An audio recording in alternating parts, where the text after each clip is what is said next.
பேரவைத் தலைவர் அவர்களே, முதலமைச்சர் அவர்களே, எதிர்க்கட்சி தலைவர் அவர்களே, அமைச்சர் பெருமக்களே, சட்டமன்றத்திலே இருக்கும் அனைத்து சட்டமன்ற உறுப்பினர்களுக்கும் முதல் கண் எனது வணக்கங்களை தெரிவித்துக் கொள்கிறேன்.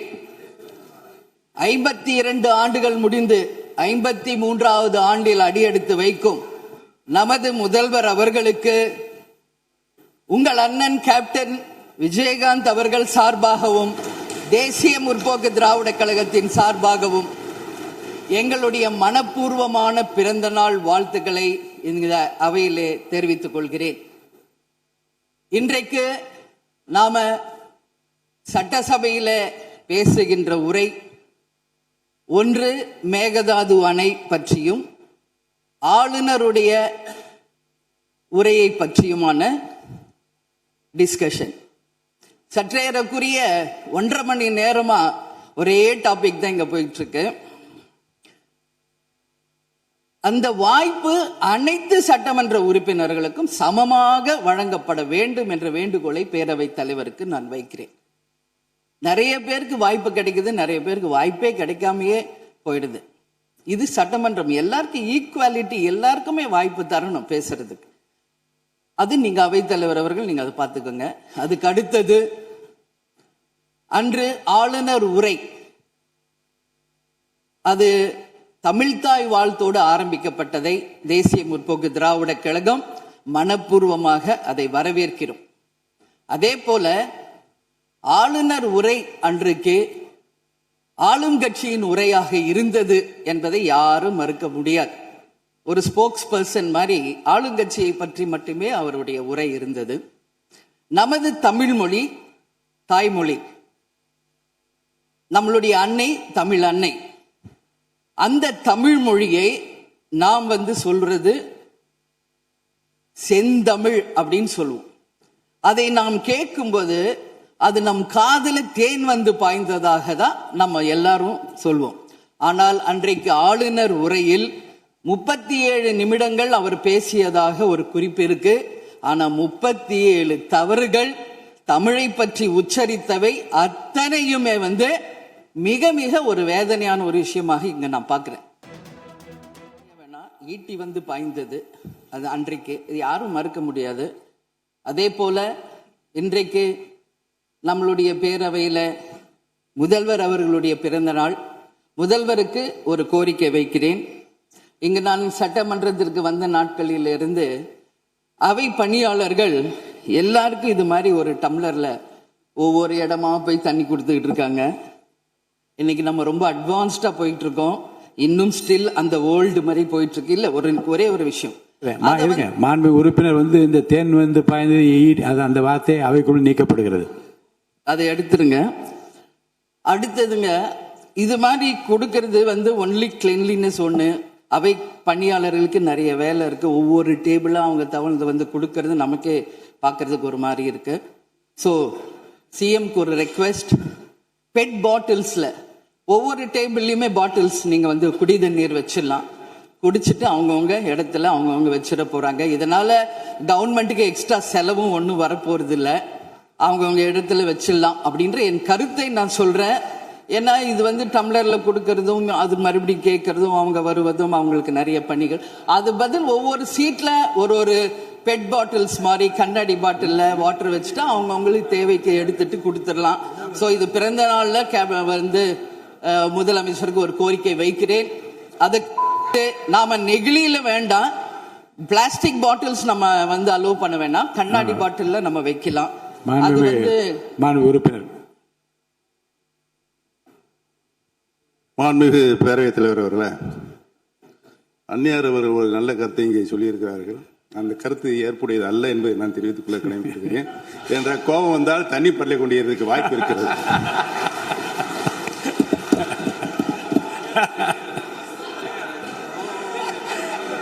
உறுப்பினர் பேசலாம். இப்போ தண்ணி பாட்டில் தான் வீசணும் கிடையாது, டம்ளர்ல கூட வீசி அடிக்கலாம். உறுப்பினர் ஒரு நிமிஷம். தலைவர் அவர்களே, நம்முடைய மாண்புமிகு முன்னாள் முதலமைச்சர் அண்ணன் ஓபிஎஸ் அவர்கள் ஒரு நிலையை குறிப்பிட்டு அதை எரிவதற்கான தண்ணி பாட்டிலை எரிவதற்கான வாய்ப்பு இருக்கிறது என்று சொன்னார்கள். ஒருவேளை அவருடைய தனிப்பட்ட அனுபவத்தின் காரணமாக அதை அவர் இங்கே குறிப்பிடுறாரா என்பதை நான் அறிய விரும்புகிறேன். மாண்பு உறுப்பினர். ஏன்னா காலையில இருந்து ரொம்ப காரசாரமாவே போயிட்டு இருந்துச்சு. அதனால ஒரு ஹாப்பியா நம்மளுடைய முதல்வர் பிறந்த நாள்ல எல்லாரும் சந்தோஷமா இன்னைக்கு நம்ம அவையே செய்வோம்.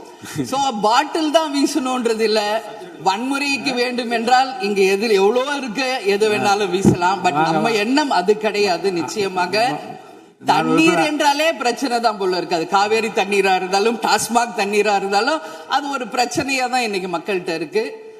உறுதியாக காவேரியிலும் சரி மேகதாதுலும் தமிழ்நாடு சட்டமன்ற உறுப்பினர் மட்டும் இல்ல, யாரும் அதுக்காக விட்டு கொடுக்க போவதில்லை என்பது உறுதி. இன்னைக்கு நம்ம முதல்வர் அவரும் புதிதாக முதல்வராக இருக்கிறார்.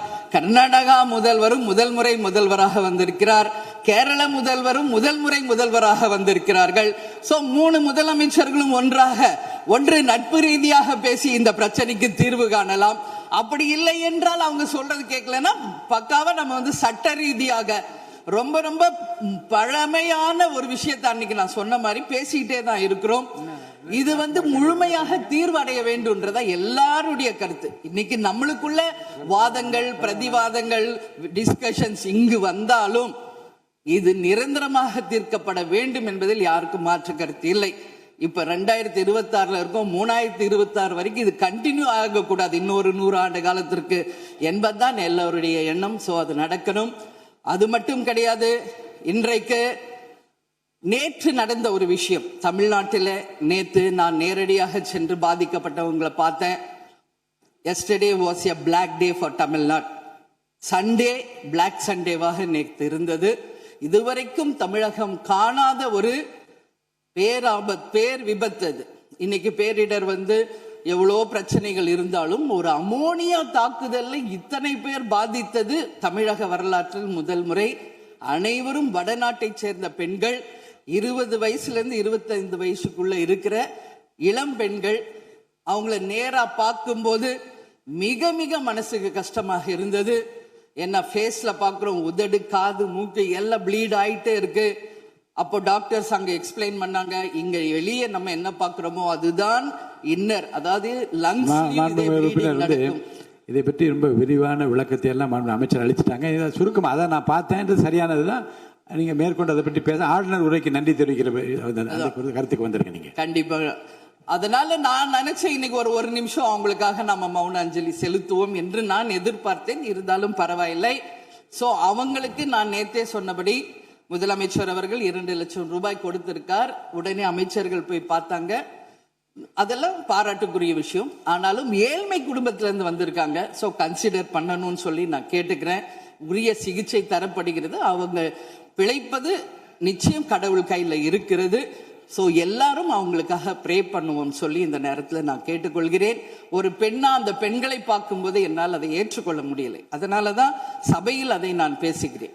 அதே போல இன்னைக்கு முதல் முறையாக மற்ற சப்ஜெக்ட் எல்லாம் பேசிட்டு இருக்கேன். என்னுடைய தொகுதியை பற்றி இதுவரைக்கும் நான் பேசவே இல்லை.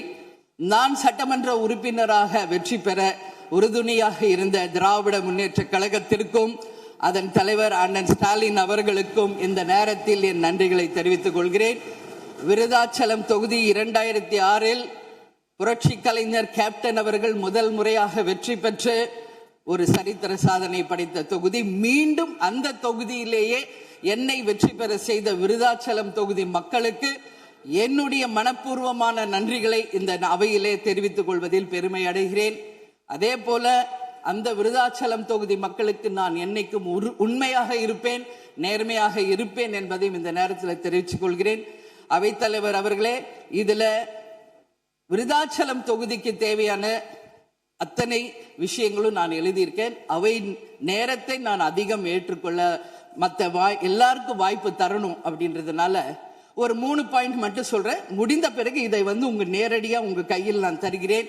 அதை நீங்கள் எடுத்து தீர்மானமாக நிறைவேற்றி தரணும்னு சொல்லி கேட்டுக்கிறேன்.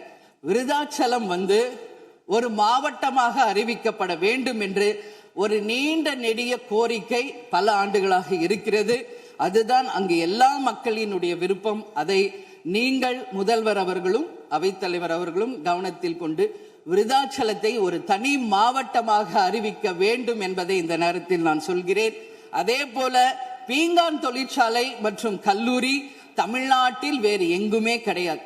அது விருதாச்சலத்துல மட்டும்தான் இருக்கு. கவர்மெண்ட் அந்த ஃபேக்டரியும் சரி, ஒரு காலேஜும், பட் ரொம்ப ரொம்ப ஒரு நலிவுற்ற நிலையில் இருக்கிறது.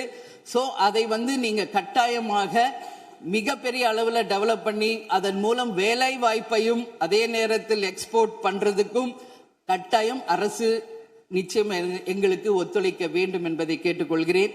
விவசாயம் நிறைந்த பகுதி, அங்கு குடிதண்ணீர்ல மாசு இருக்கிறதுனால நிறைய மக்களுக்கு கிட்னி பாதிக்கின்ற ஒரு நிலைமை இருக்கு. சோ அங்க கூட்டு குடிநீர் திட்டத்தை கொண்டு வர வேண்டும். மரவள்ளி கிழங்கு, மக்காச்சோளம், நெல், கரும்பு இவைதான் அங்கு அதிகமாக விளைகிறது. சோ விவசாயிகளுக்கு முழு கடன் தள்ளுபடி செய்து விவசாயிகளுக்கு எல்லா விதத்திலும் இந்த அரசு உறுதுணையாக இருக்கணும் சொல்லி நான் கேட்டுக்கிறேன். அதே போல டெல்டா பிரச்சனை மட்டும் கிடையாது, இது தமிழ்நாடு பிரச்சனை.